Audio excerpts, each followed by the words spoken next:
BJs, it's back. So big news in this video, and guys, I'm so excited to announce what I'm doing. Especially since quarantine, my DMs have been flooded with messages. Some good, some filled with stress and anxiety and just uncertainty of how to navigate this whole situation. So I will be speaking about that. Fly. But you guys have to remember that I am not professional. I'm not a psychologist, I'm not a dietitian. And actually I receive a lot of messages asking for specific advice that I'm just not qualified to give. I mean, throughout my channel, everything that I've spoken about has just come from personal experience, what I've been through, what's worked for me. And I share it with you guys in hopes that some of you can resonate with it and just pick and choose what you want to listen to, you know? So with that, I'm going to be answering some of your questions. But before I do that, I have to give you guys a sneak peek. I can't wait. So I'm going to be explaining all of this at the end of the video. But to just give you the bullet point version, I thought that it might be a really good idea if we could all band together, support one another, and do like a community food challenge. So make sure you watch until the end of the video and I will explain it in full detail, and also find out how you can sign up to be eligible for the awesome giveaway, at the end of this challenge. So I chose to talk about a couple questions that keep popping up in my DMs. The first message that I want to discuss, I'm not going to give any names to keep things confidential, obviously, but basically they're having a hard time trying to figure out how to do life now that everything is at home. You may feel like your schedule is all screwed up, you're not doing the same activities that you used to, and just change in general. It's a very common trigger. I mean, it is definitely for me. Change often makes me feel like I can't continue with what I'm doing and I have to figure it out all over again. Being at home is a massive change that people that aren't even in recovery are struggling to figure out themselves. And to be expected, it brought a lot of anxiety and also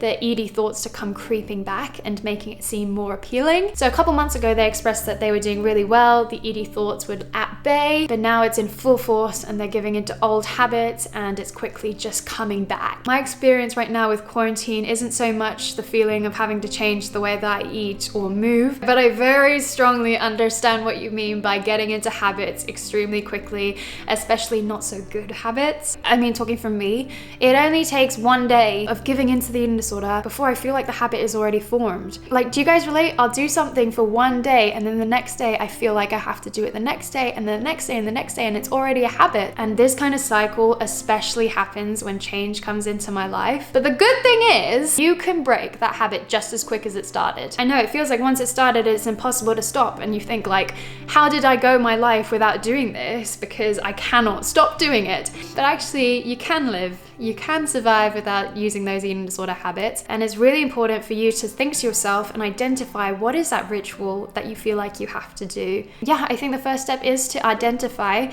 the little things that you feel like you have to do during the day. And I'm pretty sure you guys can think of a few things off the top of your head from the beginning of quarantine to now, the few things that your eating disorder has made you tweak or change in your day-to-day life. And now it's time, and I emphasize now, like now, it's time to take actionable steps forward. And I don't know, what I'm saying feels so obvious, like identify how the ED is taking over and then take actionable steps against it.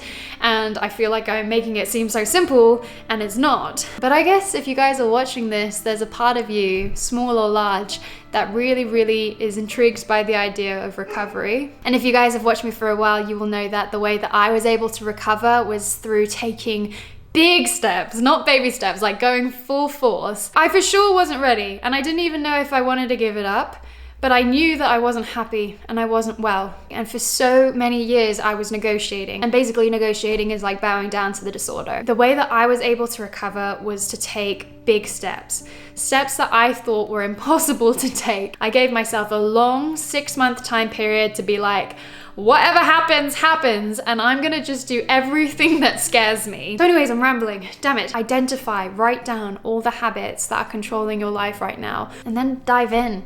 Use this entire quarantine to really focus and recommit yourself to recovery. This is the craziest time in the world right now. But this could actually be a really big opportunity for many of us.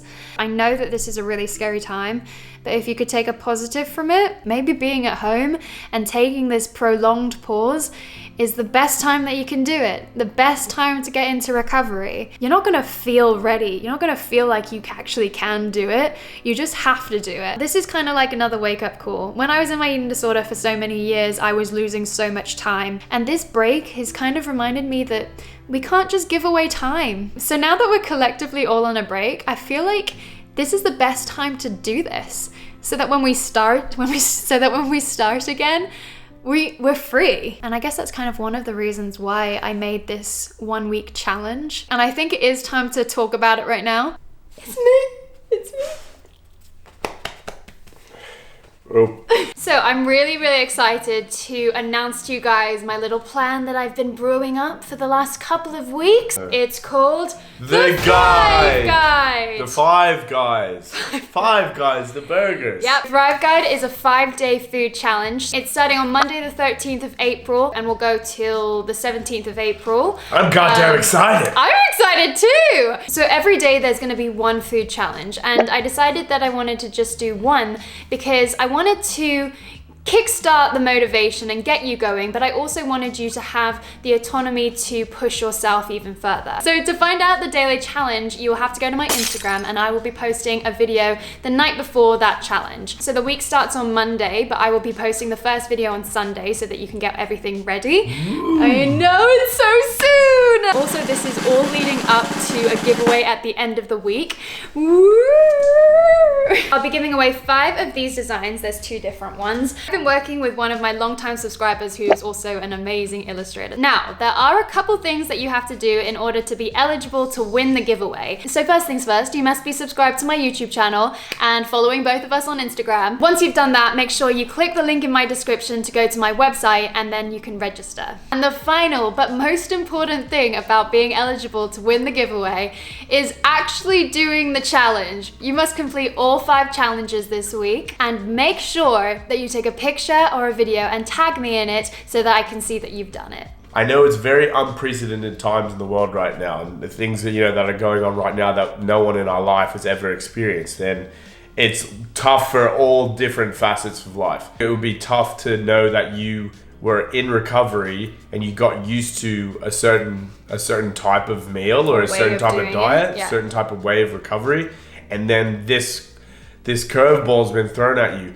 But it then makes you realize that maybe this is the type of thing you need in recovery. Exactly. is that mix up. And even if you're a little camera shy and you don't want to do that, take part in the challenge. Don't register, but make sure you get involved, because this is something that I think will, is only going to be positive for anyone. I'm giving you 1 challenge per day, but that should not change the way that you challenge yourself throughout the day. Putting yourself in the position to challenge yourself is a step in the right direction. Mm-hmm. Even if you don't complete it, you're still moving in the right direction. And I think that any type of movement in the right direction is always a good thing. But also, we're not taking baby steps. We're diving straight right in. Yep, don't check if the water's cold. You jump straight in. If you're excited about this, leave a comment in this video and have a chat with everybody. We're gonna start an empire.